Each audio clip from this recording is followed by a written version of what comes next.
Bonjour, bonsoir les amis et bienvenue sur un nouvel épisode de Beyond the Hoops. Aujourd'hui, on va vous proposer nos 12 joueurs pour la conférence Ouest.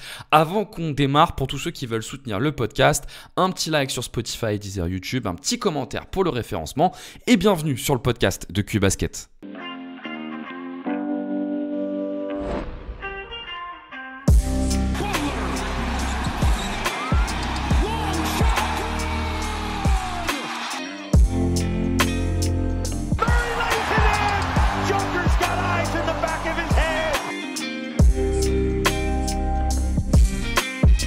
Mitchell has his head up, takes the liver feet. Oh my!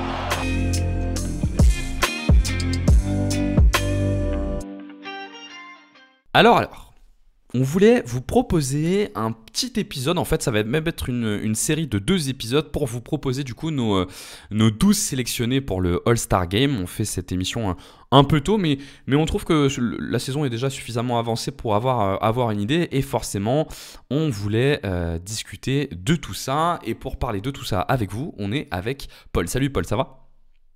Ouais, ça va. Et toi? Écoute, ça va. Toujours curieux de voir les pics de tout le monde sur le All-Star Game. Il y a souvent des débats intéressants à avoir et du coup, je trouve ça cool qu'on puisse avoir Ouais, ce c'est vrai que débat-là. c'est intéressant, même si l'All-Star Game, il rime à rien. Enfin, le match rime plus à grand-chose. Mais je trouve que c'est toujours intéressant de voir qui fait partie des 12 meilleurs joueurs sur la saison de chaque conférence, quoi. Ouais, carrément, carrément. Et on est avec Xav aussi pour pouvoir faire cette petite sélection. Salut Xav, ça va ? Bonsoir, ça va très très bien, ravi de vous retrouver. Xav, en plus, c'est ton premier épisode de la nouvelle année, donc je te souhaite une belle année. Bonne année à tout le monde aussi. Une belle année, et puis une année à minima remplie de basket. On va attaquer tout de suite le vif du sujet, je vous propose les gars. Alors, l'idée, c'est on va pick chacun à notre tour un joueur pour l'équipe de sa conférence. On essaiera de ne pas avoir trop de débats sur les évidences. L'idée, c'est pas de passer 10 ans autour de Nikola Jokic. On va commencer par les noms les plus évidents. S'il y a quelque chose à dire, on débat dessus. Et on aura probablement plus de débats en cœur de sélection et en fin de sélection pour voir pourquoi on a pris un joueur plutôt qu'un autre. Est-ce que ça vous va, messieurs ? C'est bon pour moi. Parfait. Eh ben, on y va avec la conférence Ouest, donc. Et je crois qu'on s'est dit que c'était Paul qui démarrait. Paul, je te laisse donner le premier nom qui signifie du coup le joueur le plus méritant de la conférence Ouest pour ce All-Star. J'ai un peu hésité entre deux gars pour le Ouais. premier nom, mais je vais quand même prendre Shai. Ça change un peu.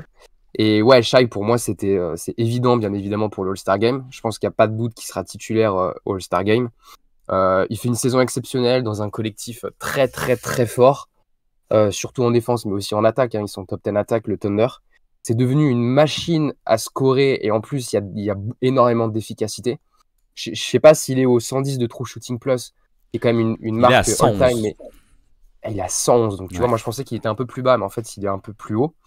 Et tout ça avec un énorme volume, avec un énorme usage. Enfin, il est devenu inarrêtable, quoi. Il y a peut-être, et en plus en défense aussi, je trouve qu'il est pour moi, il a une défense All-NBA Team, même s'il y a 2-3 oublis off-ball par moment. Le seul bémol qu'on peut donner un peu à Shai, c'est que, alors je trouve un point positif sur sa saison, c'est qu'il a presque doublé sa fréquence de tir à 3 points, il en prend beaucoup plus que l'année dernière. Le seul bémol, c'est plus sur son playmaking, où je trouve que ça fait quand même quelques saisons où je m'attendais quand même à beaucoup plus de progrès au niveau du playmaking. Et évidemment, il y a des très belles passes. Il a beaucoup de passes, mais tu vois, je trouve que quand il affronte vraiment des très bonnes défenses, on sent que la vision, en fait, il l'a pas par moment. Ou alors l'exécution est vraiment très mauvaise, quoi. Ça reste, enfin, c'est le petit détail qu'on peut dire quand même, parce qu'aujourd'hui, c'est un joueur calibre MVP. Donc forcément, on va vraiment sur les petits détails. Mais je vois mal d'énormes progrès au playmaking depuis quelques saisons. Il y en a, je dis pas qu'il y en a pas. Mais tu vois, si on va le comparer avec un autre grand joueur serbe, là, il y a une énorme différence là-dessus, quoi. Mais c'est pas le débat aujourd'hui du MVP, donc voilà.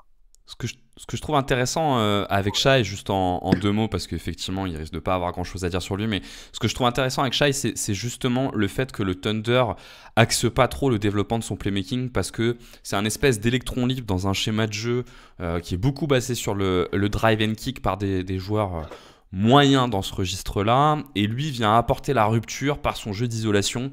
parce que c'est quand même essentiellement de l'isolation, hein, la façon dont score Shai, où c'est sans aucun doute le meilleur joueur d'ISO de la ligue, et je l'avais en 2 moi, mais en 1 ça me choque pas plus que ça. Xav, est-ce que tu veux dire juste un mot sur Shai, ou est-ce qu'on passe au deuxième pick? Oui, juste un tout petit truc, évidemment, pour moi c'est le numéro 1 absolu à l'Ouest. Je dois dire que j'étais un petit peu sceptique sur le joueur il y a encore 3 à 4 ans, peut-être quelque chose comme ça. Et on l'a vu et on l'a remis en question presque chaque année en disant non, mais son truc, ça aura ses limites, ça va montrer ses limites, ça va montrer ses limites. Et en fait, il ne fait que repousser ses propres limites en permanence, et on le voit, hein, depuis si vous prenez les saisons précédentes, le gars ne fait que monter en température. Donc là, il est au sommet de sa conférence, donc normal qu'il soit le premier sélectionné à l'Ouest pour moi. Et bah du coup, je te laisse la main pour le deuxième sélectionné. LeBron. James, je l'ai mis en 2 parce que on est sur une saison un petit peu particulière pour lui. C'est la saison de ses 40 ans, etc. Et que le gars est encore en train de faire des trucs stratosphériques, que ce soit dans les stats, que ce soit dans toujours cette attitude de patron sur le terrain. Sur les moves encore, on a vu un dunk en changement de main gauche. C'était la semaine dernière ou cette semaine, je sais plus quoi. Donc voilà, c'est un peu le syndrome, on va dire, des futurs anciens combattants, c'est qu'il faut en profiter tant qu'ils sont là. Et en plus, comme on est sur un beau début de saison de sa part, ben voilà, je voulais remettre King James à l'Ouest en 2. Ok, c'est intéressant parce que, alors, pour le coup, moi je l'ai, LeBron. J'ai même à un moment donné hésité, c'est-à-dire quand je me suis posé, je me suis dit, est-ce que je vais avoir LeBron? Je l'avais assez naturellement finalement, j'avais pas tant de débat que ça. Par contre, je suis un peu étonné de le voir en 2, je l'imaginais pas du tout aussi haut pour le coup. Paul, toi de ton côté, tu l'avais déjà LeBron dans tes 12 ou pas? Ouais, LeBron, j'avais dans mes 12 quand même. Mais c'est pareil, je l'attendais pas en 2. Maintenant, c'est vrai qu'en attaque, en fait, il est quand même toujours impressionnant. Il y a de l'efficacité au shoot. Il y a évidemment toujours du playmaking. La vision du jeu, elle est là. Moi, ce qui me dérange un peu, je trouve, c'est au niveau de son impact. C'est-à-dire que défensivement, je trouve que cette année, on voit vraiment un peu le déclin. Et je trouve qu'on le voit aussi sur drive. Alors, pas vraiment sur les derniers matchs, je trouve. Mais sur les 15-20 premiers matchs, tu voyais quand même que sur drive, par moment, il avait du mal, quoi. Donc, et il y a l'efficacité qui a un peu baissé aussi avec un peu moins de volume. Maintenant, je pense que LeBron, ça reste un lock All-Star, même s'il est moins bon qu'avant, quoi. Il y a aussi le fait que, juste rajoute que j'ai oublié de le dire, des Lakers 6e avec quasiment, il y a Anthony Davis, etc. Mais il est quand même fort seul par rapport aux autres que j'ai dans la liste, à part un autre. Mais... Ouais, je suis d'accord avec toi. Je trouve que le classement des Lakers, c'est pas mal quand même. Hein. Et globalement, le bilan des Lakers parle pour lui.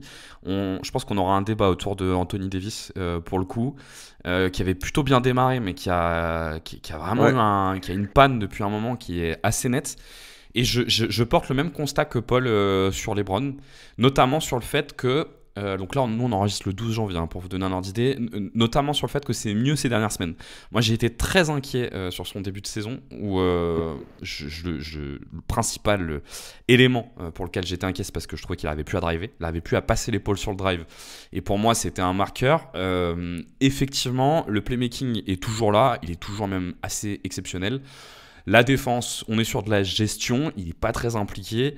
Mais effectivement, le drive est un poil plus efficace dernièrement et un poil plus de fréquent. Je le sens moins limité parce que sinon, il était trop dépendant de son shoot. Bon, pas besoin de débattre plus sur LeBron parce que je pense que il y est en tout cas. Voilà, c'est juste deuxième. Moi, je trouvais ça un peu haut, mais pas de souci. Le troisième, là-dessus, je pense qu'il n'y aura pas de débat. Moi, c'était mon numéro 1. Donc en plus, comme ça, on est bon. C'est Nikola Jokic, évidemment, qui sort la saison d'une vie dans un contexte où rien n'est simple. C'est-à-dire Denver est totalement dépendant de ses qualités, notamment de shooting, pour apporter un peu de spacing dans cette équipe qui en manque cruellement, et aussi de création, comme par le passé. Il est à 49% à 3 points, ce qui est délirant. Il n'a jamais shooté autant à 3 points, il tourne à 49% à 3 points. C'est vraiment incroyable, quoi. C'est un délire total. Le seul élément qui, pour moi, et je sais que Paul, toi, tu as un avis là-dessus, le seul élément qui, pour moi, est quand même à mettre en lumière négativement côté Jokic. Alors, il doit faire tellement en attaque que je le comprends. Je trouve que sa saison défensive est vraiment très mauvaise. Autant l'année dernière, je trouvais qu'il y avait des choses pas si mal en fait finalement dans la lecture des pics, notamment avec des mains qui traînaient bien, et dans cette défense de drop c'était pas si mal, et au poste c'était pas si mal. Là je trouve que même en termes de... Après il est tellement mobilisé, même son cerveau est tellement mobilisé en attaque que je comprends qu'il y ait besoin de le poser en défense, mais même dans la concentration en défense, je trouve parfois que c'est vraiment très problématique pour le coup. Je sais pas si Paul, toi t'as le même ressenti. Ouais, enfin après, pour moi, c'est un top 2 parce que le niveau offensif est vraiment exceptionnel, all time, enfin c'est n'importe quoi. Mais je suis d'accord avec toi que en fait, je trouve que cette année, il y a beaucoup moins d'efforts en défense.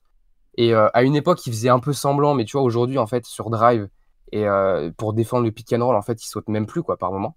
Enfin, sur des matchs où il fait vraiment plus d'efforts. Après, ça veut pas dire qu'il a pas d'impact en défense, parce à un moment, il va bien lire une passe, il va faire une interception. Il y aura quand même il y a un moteur qui est plus présent que certains autres joueurs, tu vois. Mais bon, il est sur le poste de pivot, donc c'est un poste important. Donc si tu fais pas les efforts, en fait, ça se voit vraiment, quoi. Donc là-dessus, je suis un peu d'accord. Mais franchement, quand tu regardes son adresse à 3 points, je veux dire, il prend 2-3 points de plus que l'année dernière. Et le mec, il a la meilleure adresse à 3 points de la ligue, quoi. Enfin, c'est n'importe quoi. Il n'y a pas un petit volume, tu vois, il en a presque 5 par match, quoi. Donc c'est pas rien. Donc même si les efforts en défense, ils sont vraiment décevants cette année, ça reste le meilleur joueur offensif de la ligue, donc on le prend bien évidemment. Pas de débat non plus, Xav, on est d'accord. Jokic dans le Non, top 3. non, c'était mon numéro 3. Je regardais un petit peu les stats. Il est à 0,1 assist, est en triple-double de moyenne depuis le début de la saison. Ouais, c'est assez effectivement remarquable. Bon, pas de débat sur Jokic. Non, Quatrième nom, Paul, je te redonne la main. En quatrième, attends, je vais reprendre ma liste parce que je sais plus qui est-ce que j'ai mis en quatrième. Si, en quatrième, moi j'ai Wemby. Ouais, j'ai le même. Direct en quatrième. Pareil, quatrième aussi. Enfin, moi je l'avais en 3. que... Moi je l'avais en 3, hein. Je l'avais même devant les Browns. Mais bon, quatrième, pas de soucis. Ouais, moi aussi je l'avais en 3, Wemby. Mais non, mais il est vraiment incroyable. Enfin, je pense que cette année, il n'y a pas trop. Je mettrais presque ma main à couper qui va choper le Deepoy. Même si c'est pas parfait en défense, je trouve qu'il y a certains matchs où il est quand même en difficulté, notamment sur la transition défensive, sur l'impact que peut mettre certains physiquement, où en fait ça va tenir 2-3 quarts temps et à la fin ça tient un peu moins. Parce que tous ces matchs où il fait énormément de contres, il y a des moments où tu vois, tu arrives à la fin du 3e quart-temps et dans le 4e quart-temps, il a mis beaucoup d'énergie sur les premiers quart-temps et il y a un peu moins d'énergie sur la fin des matchs par moment. Mais bon, il est en train de faire des chiffres incroyables en défense comme on n'avait plus vu dans les années 90, mais sauf que c'était pas le même jeu, tu vois, il y a beaucoup moins d'espace. Donc c'est vraiment impressionnant ce qu'il fait en défense. Et en attaque, on a quand même un gars aujourd'hui qui met 25 points par match avec une efficacité qui est bien meilleure que l'année dernière. Et il y a vraiment un après. Enfin, il y a eu 10 premiers matchs un peu compliqués, je trouve. Et c'est vrai que depuis une vingtaine, 25 matchs là, c'est n'importe quoi. Il doit tourner en 30 points, 10 rebonds, 5 passes avec 10 tirs à 3 points par match et il les rentre à 40%, quoi. Enfin, le mec, c'est déjà Steph Curry en fait en année 2, quoi. Donc voilà. Il est à Je voulais dire un 105, truc, ouais. il est à 105 de TS+, l'année dernière il était à 97. Effectivement, en plus en démarrant la saison lentement, il y a eu ce débat notamment autour de son tir à 3 points, hein, est-ce qu'il prenait trop de 3 points ou pas. En tout cas, ce qui est sûr, c'est que maintenant ces 3 points rentrent et que ça a ouvert ce que ça devait ouvrir, à savoir son jeu de passe, qui, moi je trouve, est assez exceptionnel. La limite, je trouve, effectivement, il y a encore des questions autour de la façon dont il arrive à encaisser l'entièreté du volume défensif qu'on lui demande. Je trouvais que l'année dernière, il y avait des soucis de capacité à se repérer dans l'espace. Il les a plus du tout en défense. Enfin, maintenant, il arrive je trouve ça assez formidable. Et moi, pour moi, c'est même le... Tu vois, il y a les 3 noms sur le MVP. C'est Shai, Jokic et Giannis. Pour moi, c'est le 4e nom sur le MVP. Je le trouve largement devant un Tatum, par exemple. Et beaucoup plus proche d'un Giannis que d'un Tatum en plus sur le MVP leader. Donc, ouais, moi, je l'avais en 3. Et je suis impressionné par Wemby, mais c'est toujours ce qui est étonnant avec Wemby, c'est que ça va toujours un peu plus vite que ce qu'on imagine en fait. Il passe les étapes toujours un peu plus tôt que ce qu'on imagine, et pourtant les attentes sont toujours extrêmement hautes sur lui. Et pour autant, bah c'est toujours, ça vient toujours plus vite que ce qu'on attend. Xav, je sais pas si t'as aussi un mot à dire sur Wemby, si t'es tout aussi impressionné. Non, après, j'entends bien que vous êtes tricolore et donc forcément vous avez une version de Wemby qui est certainement beaucoup plus mirobolante que ce que je vois moi. Je vois effectivement énormément de progrès. On est à 35% à 3 points, donc voilà, 9,3 tirs par match, je vois, donc c'est pas mal du tout. Maintenant, vu le physique qu'il a et la taille qu'il a, j'ai envie de te dire, oui, forcément, ta défense, elle est nettement facilitée pour beaucoup de choses. Ça, c'est sûr. C'est comme Giannis aussi, quand tu as une envergure de dingue et une taille de dingue, forcément, tout devient plus facile. C'est encore un peu tôt pour moi pour pouvoir dire quelque chose de précis sur lui, mais en tout cas, l'acclimatation a l'air de bien se passer. C'est Oui, sûr. et puis le bilan des Spurs, hein, qui sont quasiment à l'équilibre, avec Oui, une équipe bien sûr, ils sont 12e de la conférence là quand même, donc c'est voilà, ils sont pas très loin des Kings hein, qui sont en 19-19 et les Spurs sont en 18-19, donc ils pourraient être 9e. Pour l'instant, ils sont 12e, juste avant les trois derniers qui jouent clairement le pic de draft. À voir, à voir. Ouais, ils sont à 2 victoires des Wolves qui sont 8e. Ils sont à l'équilibre, quoi. Moi, je retire surtout ça au-delà de la position. Ouais. Avec une équipe. L'apport de Chris Paul l'apport de Chris Paul fait du bien aussi, je pense. Ouais, je suis assez d'accord. Pour piloter un jeu de joueur comme ça. Ouais, je suis assez d'accord. Ouais. Xav, on te donne la main pour le 5e nom. On est au 5e nom. Ouais, j'ai choisi un membre de la team des Rockets, Alperen Sengun, qui fait un super début de saison, d'abord d'un point de vue individuel et puis deuxième de la conférence Est quand même, Ouest les Rockets. J'avoue que j'ai beaucoup réfléchi comme ça en me disant voilà, je vais regarder le classement. Alors c'est un peu dur de vraiment décoller quelqu'un des Rockets parce que c'est vraiment des victoires d'équipe qui mettent, mais effectivement Sengun a quand même pris un petit peu le pas sur les autres. Très bon joueur, très polyvalent, très beau à regarder. En défense, c'est pas incroyable, etc. Mais on avance, je trouve, vers quelque chose de positif. Et puis c'est toujours un peu marrant de voir des joueurs qui ont l'air de pas coller à l'époque actuelle, mais qui réussissent quand même à faire des très très bonnes choses dans la ligue. Donc je trouve que pour le bilan collectif et pour les prestations individuelles, clairement, il mérite sa place dans le All-Star Game. Moi, je l'ai pas. Je l'ai pas dans mes 12 pour le coup, Sengun. Je l'ai pas parce que j'ai déjà 3 pivots en fait. Et moi j'en ai mis 12, moi j'ai pas réfléchi comme ça, effectivement. Parce que j'ai Jokic et Wemby, en plus, on en reparlera après, mais j'ai aussi Anthony Davis. Et qu'en fait, Sengun, mon débat était entre lui, Anthony Davis et Sabonis. Et il fallait que j'en enlève un des trois. Et en fait, le truc, c'est que. Alors, il y a le côté bilan, et je suis complètement d'accord, et je suis un peu emmerdé parce que moi, dans mes 12 en plus, j'ai pas un joueur des Rockets, ce qui est un peu emmerdant vu qu'ils sont 2e ou 3e de leur conf. Mais c'est un collectif, hein. C'est ça qui est dur aussi de tirer spécialement quelqu'un de cette équipe-là, mais voilà. Ouais, et le truc, c'est que pour moi, Sengun, aujourd'hui, c'est Sabonis sans efficacité au tir et avec moins de playmaking. Et donc, dans un contexte de sélection All-Star Game. Alors Paul, peut-être que toi tu l'as, Sengun, je sais pas. Je l'ai pas pris pour cette raison en fait, parce que j'ai fait le choix de Sabonis. Sabonis, il a 116 de TS+, Sengun, il a 95, en ayant moins de playmaking. Puis moi, Sabonis, je le trouve quand même assez formidable. Enfin, à force de toujours dire qu'il est surcoté, il en finit par être sous-coté. Je sais pas si toi, Paul, tu l'avais, Sengun. Moi, honnêtement, je pense que je l'avais en 13e.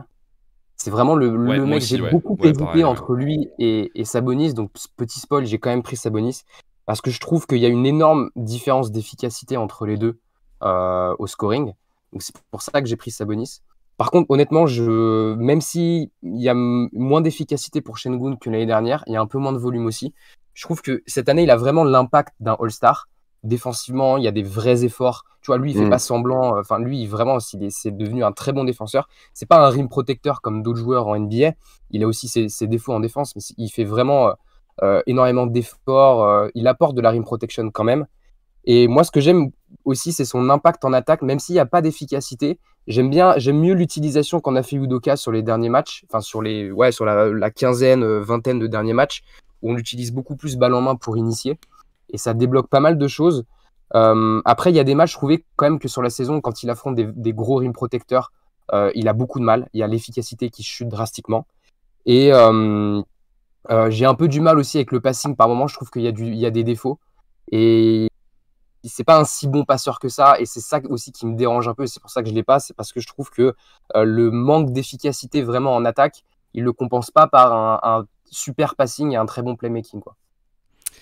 Ouais, je suis à peu près d'accord avec tout. Le seul élément que je pourrais mettre sur Sengun par rapport à Sabonis, mais qui est plus pour valoriser Sengun, c'est que je trouve que son scoring, il est beaucoup plus à l'initiation de son scoring que Sabonis, qui est plus dans du bout de chaîne sur la partie scoring. Donc forcément, ça se ressent sur l'efficacité. Mais par contre, sans Sengun, il n'y a pas les décalages offensifs. Et dans une équipe de Houston qui est très axée sur la défense, et qui, moi, je trouve, quand elle a du mal à avoir de la relance, pour le coup, elle peut avoir une attaque qui se grippe un peu. Alors, elle se grippe aussi parce que Sengun n'est pas très efficace, mais s'il n'y a pas Sengun, il n'y a même pas l'écart en fait qui se crée.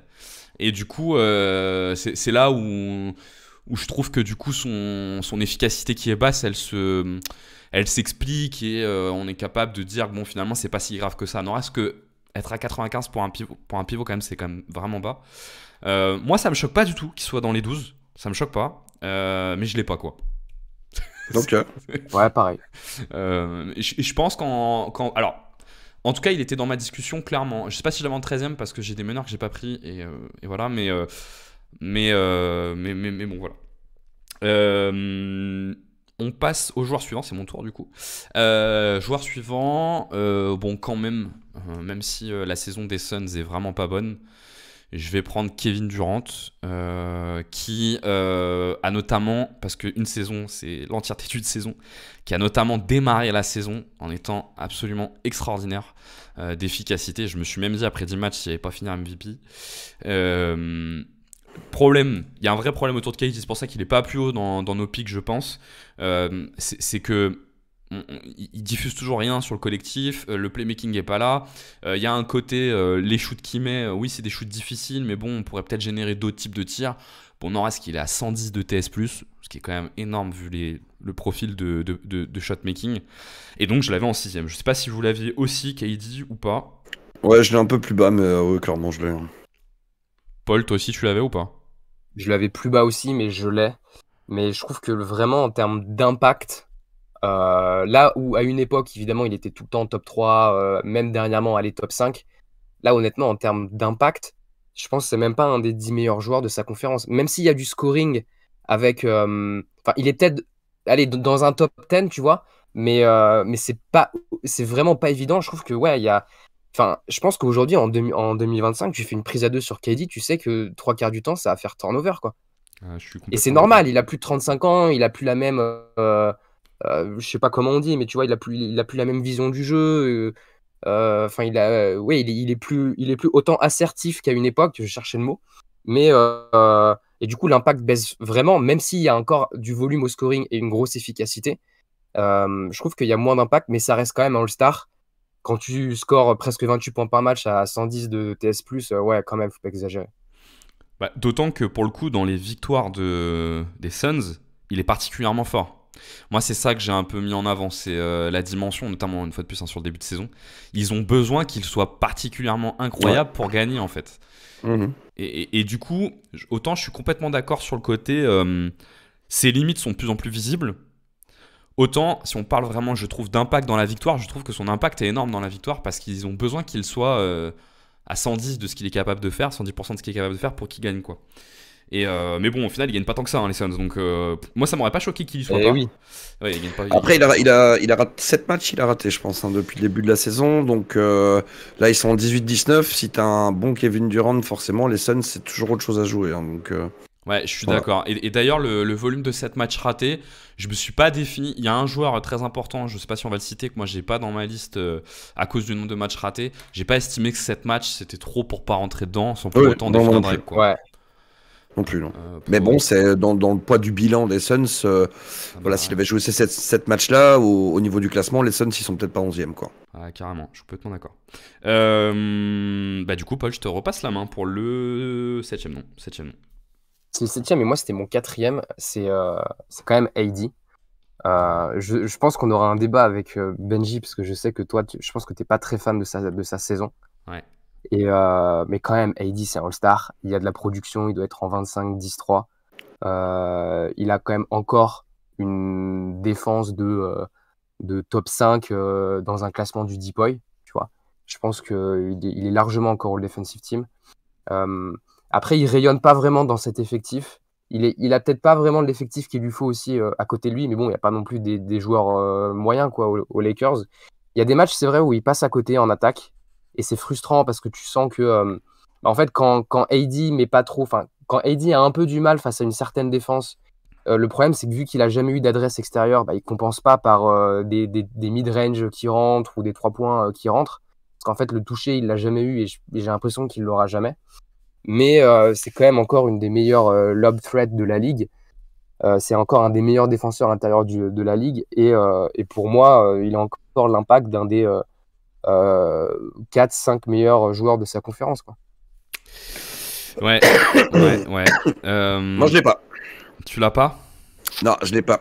Je l'ai pas pour juste parce que je ne pouvais pas mettre. Alors, dans ma logique, évidemment, toujours, j'avais déjà LeBron, mais je voulais pas mettre 2 joueurs des Lakers parce que les Lakers sont classés trop loin pour que j'ai envie de mettre 2 joueurs.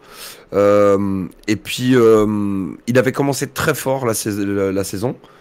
Si tu regardes juste les points, en octobre, tu es à 30,6. En novembre, tu as déjà descendu d'un étage, tu es à 27,5.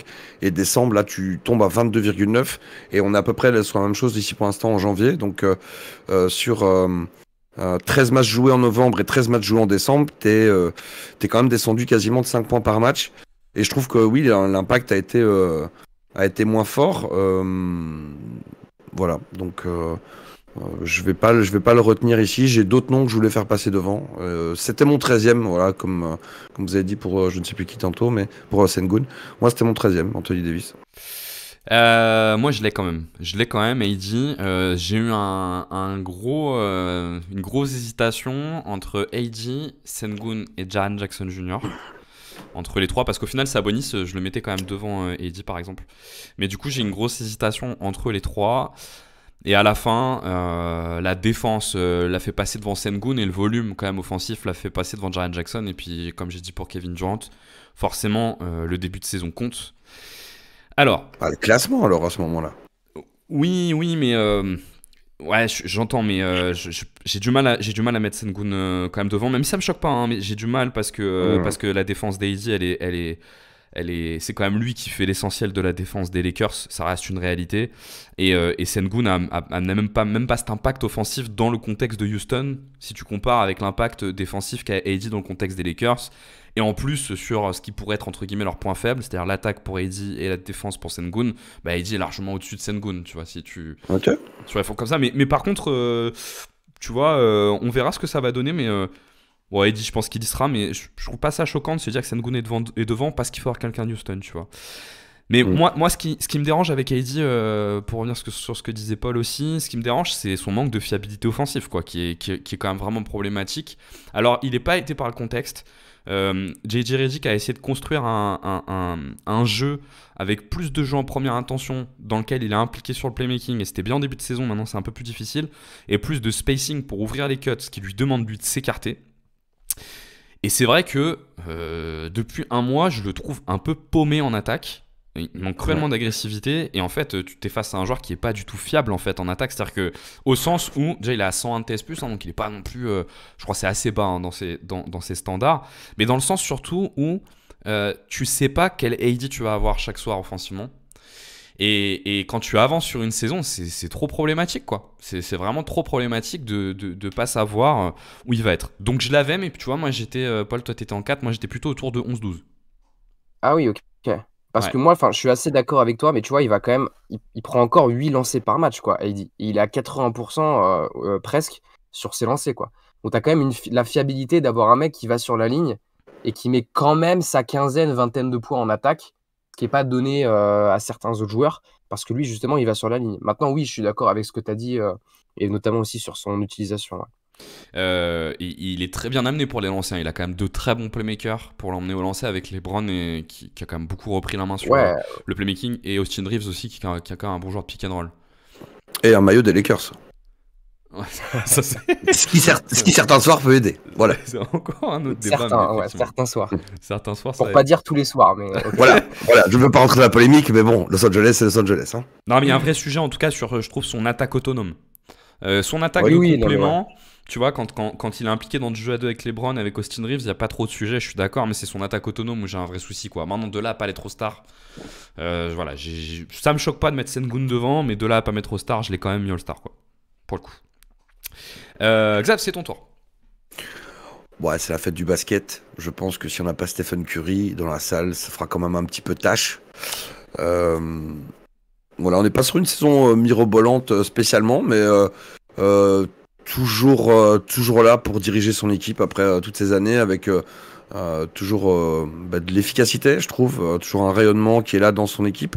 Encore plus là, on l'a séparé de son splash bro, donc voilà, il est un peu plus livré à lui-même et il est plutôt régulier dans ce qu'il produit. On est toujours sur un bon petit 40, on varie entre le 40 et le 45 à 3 points, donc on est bien.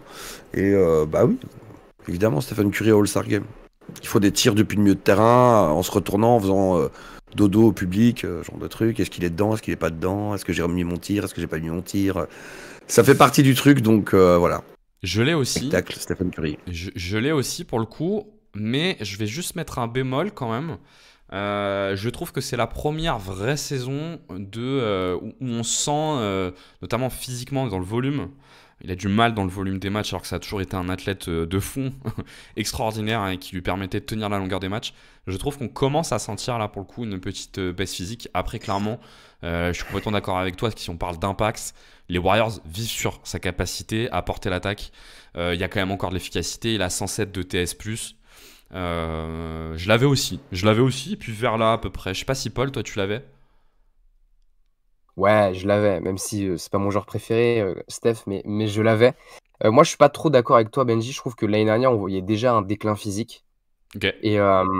Et l'année dernière, en fait, il était que très peu mis en avant. Enfin, on le mettait vraiment en avant sur de la finition et pas sur de la création, parce qu'il y avait quand même Chris Paul dans l'effectif. Et là, on lui demande un peu plus sur le playmaking. Et on voit en fait il compense pas vraiment à travers du volume au niveau du playmaking. Et je trouve qu'il y a de plus en plus de déchets aussi au niveau de son playmaking. Et aussi au niveau de sa capacité à drive, à aller provoquer. Après, je trouve que dans cet effectif des Warriors, c'est un peu, ils sont très dépendants de lui. Et c'est vrai que lui, il a un vrai impact encore hein, sur le terrain. Steph, c'est pas du tout la même équipe sans lui. Et donc, cette année, tu sens vraiment qu'il n'est pas du tout aidé.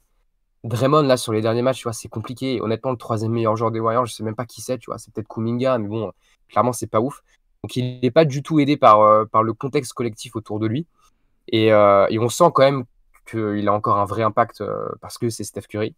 Mais tu vois, je trouve qu'aujourd'hui, je sais pas si à la fin de la saison, si on fait un top 10 des meilleurs joueurs en NBA, Ouais, je sais pas si j'aurais Curry encore aujourd'hui, quoi. Ouais, non, moi non plus, je l'aurais pas dedans, ça j'en suis à peu près sûr. Et je vois ma liste, je pense que d'ailleurs je l'aurais probablement mis un peu plus bas. Je vois au moins 2 joueurs que j'ai dans ma liste qui sont plus hauts que lui. Mais oui, donc en tout cas, Curry, on est d'accord, on le met quand même, donc pas de débat, on essaie de se tenir à notre règle. C'est donc mon tour, et là j'ai 2 arrières, lequel je donne en premier. Allez, je vais quand même donner Anthony Edwards en premier. Pourquoi Anthony Edwards ? Pour le coup, parce que il est dans un contexte extrêmement difficile. La greffe avec Julius Randle ne prend pas du tout et cause des problématiques de spacing qui sont énormes côté Wolves. Et tout est tout le temps fermé. Et malgré tout, il arrive à exister là-dedans. Il a fait un début de saison canon dans l'efficacité à 3 points. C'est un peu descendu, mais ça reste quand même très haut. Il a changé son jeu parce que je pense que le contexte le demande pour aller vers plus de pull-up à 3 points. Et au final, il est quand même à 42% à 3 points. Ce qui évidemment est son plus haut en carrière. Il met 25 points par match. Là, il vient de passer presque meneur de jeu parce que Mike Conley a été mis sur le banc. Je ne suis pas sûr que ce soit la meilleure idée du monde, mais il est dans un contexte que je trouve extrêmement difficile sur l'attaque qu'il doit porter. Je trouve que l'impact défensif est toujours là et que même si ça ne se traduit pas dans les stats, je trouve qu'offensivement, vu le contexte, c'est sa meilleure saison. Et faudra voir quel joueur il va être dans un contexte un peu plus optimisé, est-ce qu'il va continuer à avoir autant de 3 points, laisser un peu de drive, mais j'ai vu Barclay qui lui reprochait de plus assez driver. Je pense que le drive, surtout, il est fermé pour l'instant à Minnesota et qu'il n'y a pas de possibilité de le faire et qu'ils ont besoin d'un mec qui prend plein de pull-up et que lui décide de le faire. Et je l'avais par exemple plus haut que Curry. J'aurais peut-être même pu le mettre d'ailleurs plus haut que KD. Hein. Je vous ai cité KD tout à l'heure, mais j'aurais pu le mettre plus haut que KD aussi. Je sais pas si vous l'avez, vous, dans votre liste, Anthony Edwards. J'ai. Ok. Et toi, Paul, tu l'as ou pas? Je l'ai, mais vraiment à la fin. Ah ouais. Mais ok. ouais, je l'ai. Ouais. C'est quoi qui te fait Ouais. le mettre à la fin, toi? Bah déjà, je trouve que... En fait, je l'ai pourquoi? Parce que je trouve que il y a quand même un certain niveau défensif, même si moi, il m'impressionne moins que l'année dernière, mais quand même, quoi, il y a des vraies qualités athlétiques. C'est peut-être, tu vois, derrière Shai, là, dans la liste qu'on a dit, c'est peut-être le deuxième meilleur défenseur parmi les guards, quoi. Ouais. Parmi tous ces joueurs un peu all-star dans la discussion. Maintenant, moi, je trouve que le playmaking, il est limite encore moins bon que l'année dernière. Il y a plus de volume et il y a énormément de déchets. Là, le match contre les Grizzlies hier, en fin de match, il fait un drive, il fait une passe pour Julius Randle dans le corner. Et la passe, elle est horrible. Et honnêtement, des passes comme ça, t'en as presque à chaque match. Donc, moi, je trouve qu'il y a, il y a pas, il y a limite une régression au playmaking. Et il y a surtout, pour moi, le vrai problème, c'est qu'il y a une régression aussi sur ses pénétrations. Il est passé du top 15 des meilleurs percentiles en efficacité au cercle à il est dans le bottom tiers en efficacité sur les joueurs de son poste. Donc je vois pas de manipulation de défense en fait la plupart du temps sur drive. Il a pas vraiment de toucher non plus parce que tu vois sur short mid à mi-distance et donc du coup sur certains lay-ups par moment en fait il y a vraiment des moments où tu te dis putain il a vraiment le toucher d'un camionneur quoi. Oh, Et voilà. Ah, je trouve quand même, ouais. Mais je suis peut-être dur avec Ant. Maintenant, oui. Pour les camionneurs ou pour Edwards? Pour Edwards, quand même. Mais maintenant, je trouve que la valeur qu'il apporte avec le spacing et le fait qu'il shoot quand même à plus de 40% avec un tel volume, c'est pour ça que moi, je l'ai, parce que je trouve que dans une attaque, ça fait quand même une énorme différence. Et surtout dans l'attaque des Wolves, quoi. Donc, c'est pour ça que je l'ai. Mais je suis vraiment déçu de sa saison, pour le coup. Je m'attendais à mieux. Peut-être que j'avais trop d'attentes. Mais moi, je suis déçu. Moi, je trouve que sa baisse au playmaking, enfin, ça sera jamais un grand playmaker, de toute façon. Et il faudra pas lui demander. Il a fait quelques progrès, mais de toute façon, on avait vu lors des derniers playoffs que dès que les lectures devenaient un peu compliquées, il avait du mal à le faire. Donc, il faut qu'il fasse du playmaking dans un spacing à peu près optimisé. Et c'est pas du tout le cas cette année. Donc, je pense que la sensation de régression, elle est liée à ça, en fait. Elle est liée à ses limites dans un contexte. Une fois de plus, je répète, mais l'attaque des Wolves, c'est tellement compliqué cette année. On est d'accord. Et le drive, pour moi, c'est la même raison, quoi. C'est-à-dire que le problème, c'est que la raquette est complètement bouchée. Et donc, de réussir à faire des drives, c'est quasiment impossible. Parce que pour le coup, moi, je trouve que l'année dernière, en tout cas, il l'avait montré, c'est un joueur qui a un toucher, un vrai toucher sur les lay-ups, sur le drive, une vraie capacité à faire des Eurostep et à se faufiler. Et donc, en fait, il est obligé d'être dans le shoot, en fait. Et parce qu'il ne peut avoir que ça. Et ça rentre, et c'est dedans, et ça met dedans. Donc pour moi, il doit être All-Star, quoi. Pour cette raison-là, je trouve sa saison assez remarquable quand même. Une fois de plus, à cause du contexte. Même si je suis d'accord hein, sur les différentes limites, quoi. Tu voulais dire un mot sur Ant ou pas, Xav, ou est-ce que tu es raccord avec nous? Non, vous avez hyper bien balayé le sujet. Je trouve qu'il y a eu quand même un gros changement majeur dans l'effectif et dans ses lieutenants, on va dire ça comme ça. Et malgré tout, on est sur une 8e place en 20-18. Ça, c'est quand même pas rien. Et sur le côté attaque, il est quand même responsable de énormément. Donc, il a dû reprendre une grosse charge supplémentaire en attaque. Ça veut dire aussi que forcément, ça se paye ailleurs et ça se paye souvent en défense. Leur attaque vit complètement. Alors, leur attaque qui est pas bonne vit complètement sur lui. Hein. C'est vraiment. C'est pour ça qu'elle est pas bonne. Ouais, alors c'est pour ça qu'elle est pas. Non, pour moi, elle est pas bonne. Pas ça. pour ça. Pour moi, elle est pas bonne parce que le spacing est catastrophique et que c'est surtout pour ça. Parce que je pense que si tu l'enlèves et que tu te retrouves avec un backcourt, imaginons il se blesse. Et tu te retrouves avec un backcourt Mike Conley, DiVincenzo. On va être sur une attaque du début des années 2000. Hein. Ça va être catastrophique. Hein.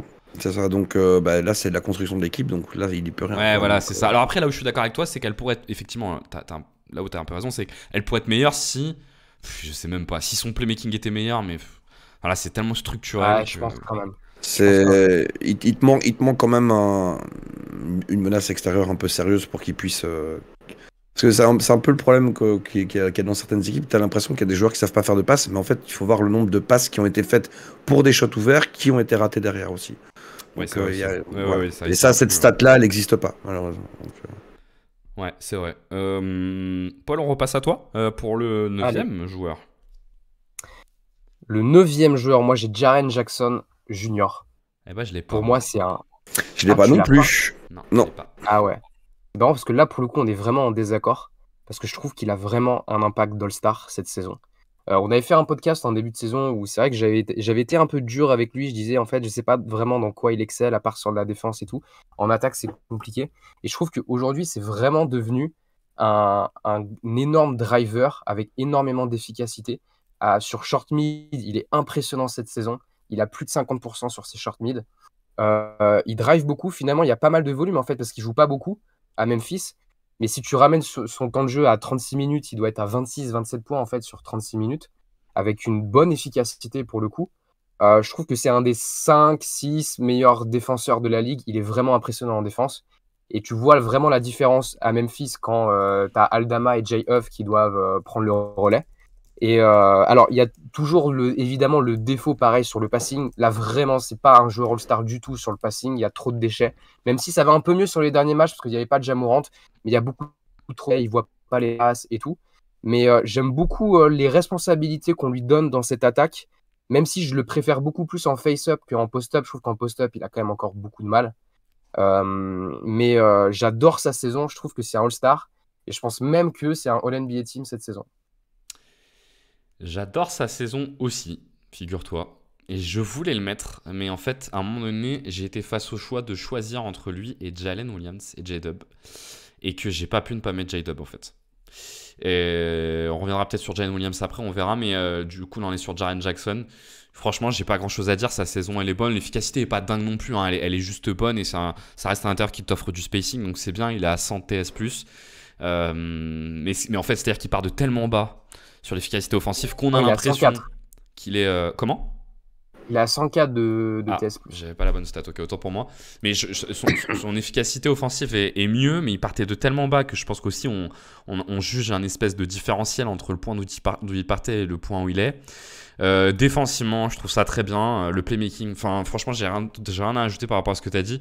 Juste, je l'ai pas mis parce que j'ai J-Dub dedans. Je sais pas si vous l'avez, J-Dub ou pas, pour le coup. non, je l'ai pas mis. Ouais. Je l'ai retiré à la dernière minute. Et toi, tu l'as, Paul? Ouais, je l'ai. On en reparlera après, mais ouais. Ouais, donc ça veut dire que t'as peut-être pas deux des arrières que j'ai mis dans ce cas-là. Et en plus, pour Memphis, pour moi, c'est pas le joueur le plus important de Memphis. Et j'ai un autre joueur de Memphis qui est dedans, moi. Donc c'est pour ça que je l'ai pas. Mais bon, la saison est géniale, hein. Je suis d'accord. Hein. Après, il y a quand même toujours un gros problème avec Jaren Jackson, c'est quand même le rebond. Quand même, pour un intérieur qui est amené à jouer 5 souvent, il y a quand même un vrai problème de présence au rebond.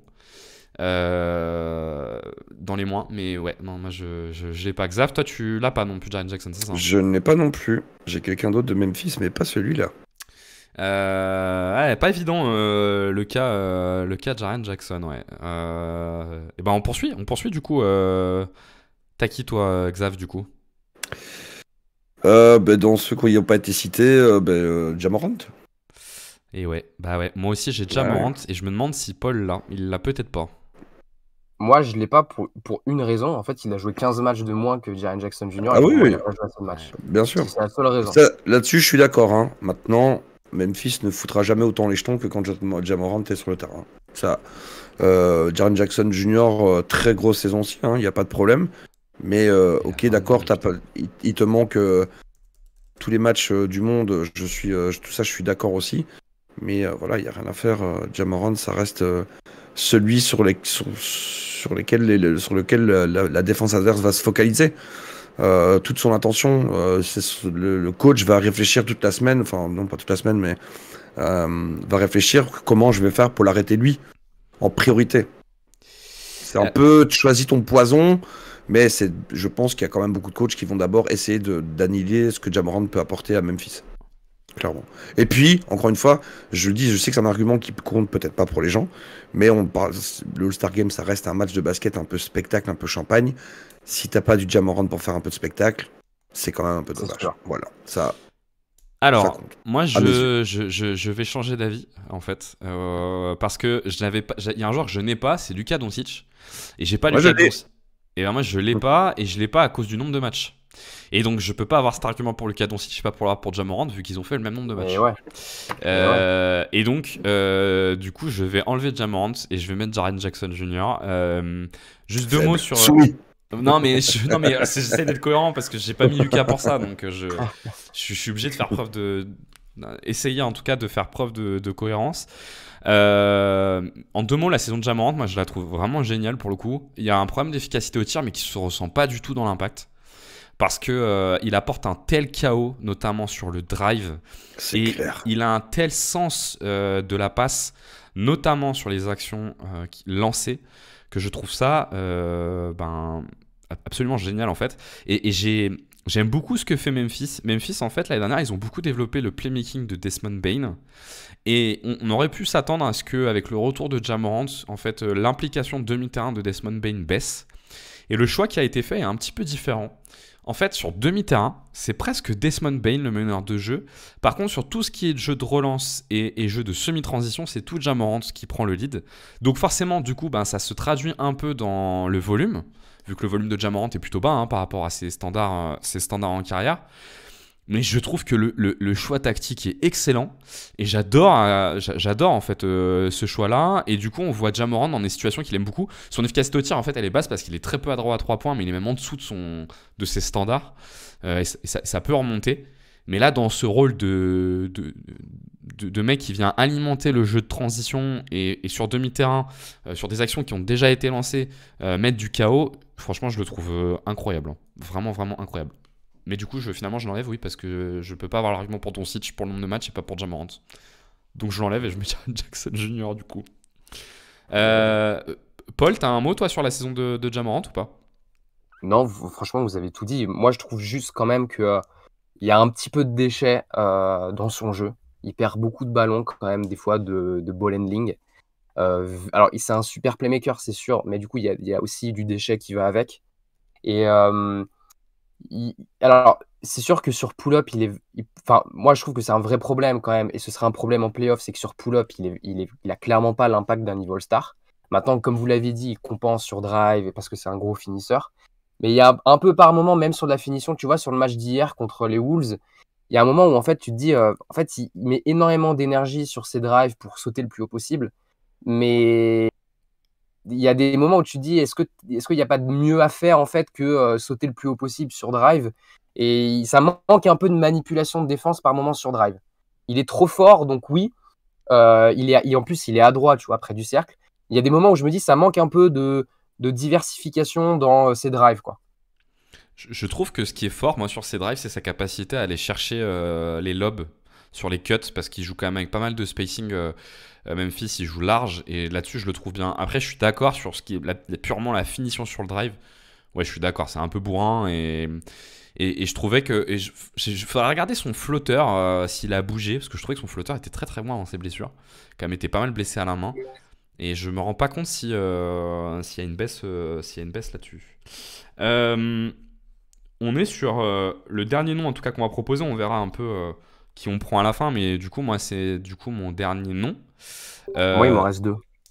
Bah ouais, parce qu'on n'est pas tous d'accord, donc forcément il nous en reste des joueurs. Ah oui, ok. Et du coup, bah moi il me reste deux joueurs, c'est Kyrie Irving et J-Dub. Et quand même entre les deux, j'ai Kyrie devant pour le coup. J'ai Kyrie aussi. En Euh, dernier. Parce que déjà pour le coup j'ai fait un choix entre Doncic et... Enfin, s'il y a un choix à faire entre... Qui pour moi a le plus d'impact dans la saison de Dallas entre Doncic et Kyrie, pour moi c'est Kyrie, notamment lié au nombre de matchs joués, mais aussi parce que Kyrie fait une super saison. Il a été excellent durant la période de blessure de Luka Doncic et il a plutôt bien tenu l'équipe durant cette période-là, avec énormément d'autonomie sur le tir. Je trouve que défensivement, on trouve une forme de stabilité chez Kyrie Irving qui est pas si basse que ça. C'est-à-dire qu'on pourrait se dire que l'âge passant, son niveau défensif baisse. Moi, j'ai jamais trouvé si bas que ça, mais que son niveau défensif baisse, et bah pas tant que ça finalement. Il est moins en moins investi sur le playmaking, mais sur le scoring, c'est vraiment très très bien. Il est quand même à 44% à 3 points.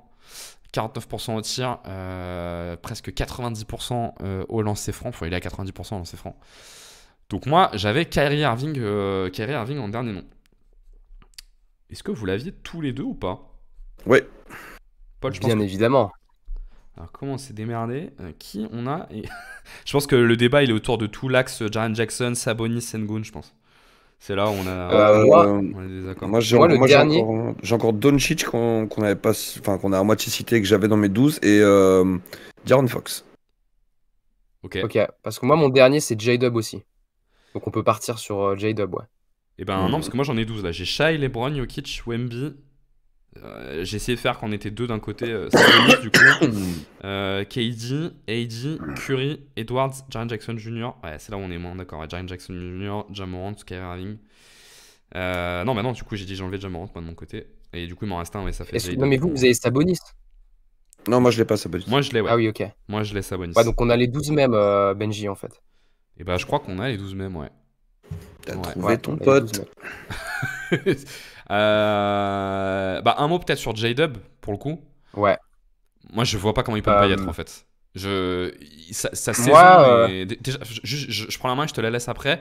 Déjà la saison d'OKC fait qu'ils ne peuvent pas en avoir qu'un seul. Ils sont sur une saison all-time et il y aurait que Shai, Ouais. ce qui me paraît pas possible. Et qu'en plus, dans la qualité de cette saison, J-Dub a une part qui est importante. Pour 3 raisons. La première, c'est sa polyvalence offensive. Il est extrêmement polyvalent en attaque. J'aimerais qu'il drive un peu plus. Il adore le mi-distance. J'aimerais qu'il drive un peu plus. Il le fait pas. Mais je trouve que son playmaking est vraiment pas mal. Mine de rien, il doit supporter pas mal d'autonomie dans la création. Et heureusement que OKC a ces deux joueurs-là un peu autonomes pour créer, parce que sinon c'est très moyen en fait autour. Et donc ils apportent la lumière. Et puis défensivement, je le trouve moi vraiment absolument extraordinaire. Et donc ouais, c'est pour ça que je l'ai. Paul, je sais pas si toi t'as des compléments sur J-Dub. Ouais, moi, le seul problème, à un moment, j'ai hésité, mais finalement, non. Parce que je trouve que sur Drive, cette saison, c'est vraiment moins bien que l'année dernière. Il ose pas aller prendre le contact sur Drive, quoi. Et même sur des joueurs plus petits et moins physiques que lui. Donc pour moi, c'est un vrai problème, même si ça va mieux là sur les derniers matchs. Donc J-Dub, mais il y a de l'adresse à 3 points. Finalement, il y a quand même une certaine efficacité. Et ouais, défensivement, moi je pense qu'il n'y a pas un joueur sur son poste, sur les postes de forward, qui m'a plus impressionné défensivement que lui sur ce début de saison. Il y a les frères Thompson, c'est vrai, ils sont vraiment impressionnants. Il y a Jaden McDaniels encore, mais sinon, s'il y en a un à citer vraiment, c'est lui, quoi. C'est J-Dub, je pense, à l'heure actuelle, sur ce début de saison, c'est le meilleur défenseur sur les postes 3-4 de la ligue, quoi. Donc c'est pour ça que je l'ai All-Star. Ouais, d'autant qu'Ozar joue presque comme un rim protector un peu, il joue presque comme un intérieur en plus à Détroit. Ouais, moi je suis d'accord, franchement, défensivement, c'est juste hallucinant ce qu'il fait quoi. Qu'est-ce qui fait que tu l'as pas mis toi, Xav, pour le coup, J-Dub? Il fait partie de ces 3, 4, 5 joueurs où je me suis dit, je pourrais, clairement, je pourrais. Et si quelqu'un me dit, bah voilà, j'ai pas mis un tel, il n'y a pas de souci.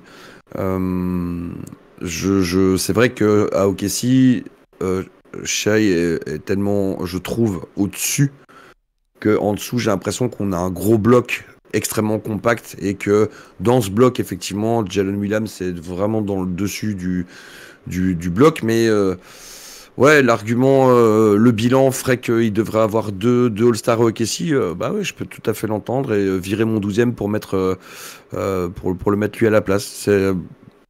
C'est vraiment essayer d'avoir un maximum d'équipes qui sont représentées en tenant compte du contexte du match aussi, de se dire voilà, j'essaie d'en mettre 12 et lui il m'a embêté.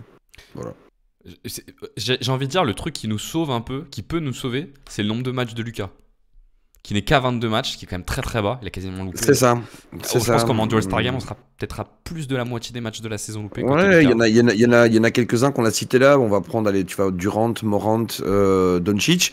C'est des gens qui ont loupé quand même pas mal de matchs. Si ces gars-là avaient pu faire leurs 35, 36, 37, 37 matchs, peut-être que ce débat-là serait moins gratte la tête. Bon, il se trouve que les circonstances de la saison font que c'est comme ça. Bon, tout le monde fait ses choix et il y en a sûrement des gens qui seront ravis de nous insulter. Je vous attends de pied ferme, sachez-le. D'ailleurs, probablement que si Doncic avait plus de matchs, celui qui aurait sauté de mon côté, c'est J-Dub. Ou peut-être Sabonis, remarque. Peut-être non, Sabonis aurait sauté avant J-Dub. Ouais, moi, c'est Sabonis. Ouais, pour le coup. Et toi, t'as Fox, Xav, du coup. Oui, Ouais, j'ai mis Fox. J'aurais pu mettre Sabonis aussi, il y a pas de problème. C'était un des deux de Sacramento parce que je trouvais qu'ils ont eu une saison aussi, quand tu vois ce qui s'est passé en termes de coaching avec le licenciement de Mike Brown, tu te doutes bien que du coup t'es pas dans un climat serein pour travailler. Malgré ça, le garçon produit, fait ses chiffres, même si c'est pas le gars le plus adroit à 3 points, il trouve d'autres façons de le faire. On a vu aussi régulièrement pendant le début de saison De'Aaron Fox qui venait clôturer un match, et il y a ça aussi parce que parfois on voit une victoire, on voit des stats, mais on n'a pas vu le match en lui-même, et je trouve qu'il a été clutch, et souvent une équipe, pour moi, pour savoir quand j'ai deux joueurs comme ça qui sont un peu l'un à côté de l'autre, je regarde en fin de match chez qui on va transmettre les ballons, parce qu'a priori c'est à lui qu'on va dire écoute, c'est à toi qu'on remet les clés de la bagnole, il faut nous faire aller jusqu'au bout maintenant. Et à Sacramento, c'est De'Aaron Fox, et c'est aussi peut-être pour ça que j'ai pas calé Jalen Williams, parce que je pense que s'il y a un truc comme ça, ça sera plutôt dans les mains de chez Gilgeous qu'on va aller voir, clairement. Ouais, moi sur sur De'Aaron Fox, les gens qui nous suivent le savent, moi j'adore De'Aaron Fox. Je trouve sa saison est un peu sous-cotée. Je trouve qu'elle est pas si mal sa saison. Ouais, clairement. Mais je trouve que pourquoi j'ai mis Sabonis par exemple plutôt que Fox? Je trouve que l'importance du profil de De'Aaron Fox est un peu descendue. Déjà, il y avait Malik Monk qui apportait un peu ce qu'apporte Fox, différemment, plus dans du pick and roll, moins dans de l'autonomie. Mais qu'avec l'arrivée de DeRozan, le profil de Fox a encore un peu perdu en importance dans cet effectif. Et par contre, celui de Sabonis n'a pas bougé. Il est toujours aussi essentiel. Je pense que Sabonis, c'est un peu le système en plus, pour le coup, des Kings. C'est pour ça que je mets Sabonis un poil devant. Ça me choque pas qu'on se dise que Fox est devant Sabonis. Ça me choque pas. Ah, mais tu vois, en plus on lui met un mec dans les pattes. Bon, on peut reparler de l'intérêt de faire venir DeRozan à Sacramento tous les jours. On lui met un mec dans les pattes qui est sur ses spots. Le gars est quand même 6e meilleur marqueur de la ligne, de la ligue, De'Aaron Fox. Donc ouais, en l'ayant impacté direct. Si demain tu fais venir un pivot dans le secteur de Sabonis, j'aimerais bien voir la gueule de ses chiffres. Là, il est un peu tout seul aussi. Donc forcément, quand il faut aller sous le cercle, les ballons ne vont passer forcément que par toi. C'est pas tout à fait le même délire pour De'Aaron Fox, et il est 6e meilleur marqueur de la ligue. Ouais, je comprends tout à fait. Paul, toi, sur De'Aaron Fox, un avis? Non, vous en avez bien parlé. Moi, je suis vraiment pas fan du joueur pour le coup. Je trouve que sur Drive, ça m'a jamais impressionné, même si c'est vrai qu'il y a de l'adresse sur ses flotteurs. Il tue quand même un peu ton spacing parce qu'il shoot pas bien à 3 points. Ouais. C'est clairement pas un bon playmaker pour moi. Et défensivement, il y a un peu d'impact parce qu'il lit bien les trajectoires, mais sinon c'est quand même pas suffisant. Mais je suis, moi, je trouve que c'est un bon complètement ok de défenseur, l'avoir quand même, All-Star. Moi, je trouve que c'est un bon Ouais, je suis pas défenseur trop quand même. d'accord, moi. Mais- 1,6 steals par match, quand même. Ça va, Ouais, c'est mais pas- c'est ça, il a de l'impact en défense, parce que voilà, il lit bien les trajectoires, mais je trouve qu'il est quand même beaucoup trop frêle pour défendre et tout.